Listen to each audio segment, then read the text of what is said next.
या सगळ्यावर एकच उपाय, मी जर खोटी सकू बनून भैरू काका समोर गेले तरच मुलांपर्यंत पोहोचू शकते. करू का तसं? कल्पनेने धडधडते, पण मुलांच्या जीवाचा प्रश्न आहे. मला हा धोका पत्करावाच लागेल.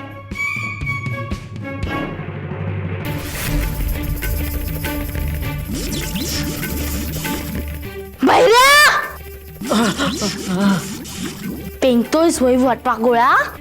नाही बाबाजी. अरे बिन शेपटाच्या माकडा, लक्ष कुठे आहे रे तुझं?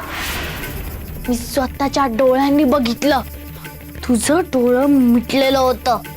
आणि पुन्हा जर डोळं मिटलं ना तर कायमचे मिटे ना तुझे डोळे. मिटो. नाही बाबाजी, हा डोळ्यात कचरा गेला होता म्हणून डोळे मिटलं होतं. पुन्हा डोळे मिटलं ना तर खाचं करीन. चल आता ते काचेचं पात्र उचल आणि मुलांकडे चल. आताच ग्रहणाला येळ अजून. आम्हाला शिकवतोस? आम्हाला शिकवतोस? उचलणार ते देव का खाली? सांगतोय ते कर. ग्रहणाचा वेध लागलात, उचलते. अरे उचलणार ते घुबडा. वय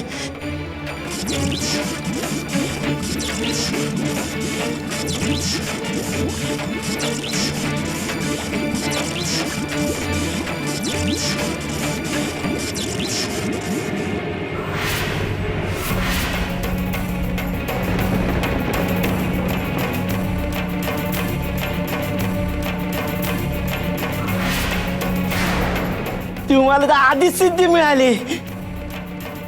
दोन बाबाजी.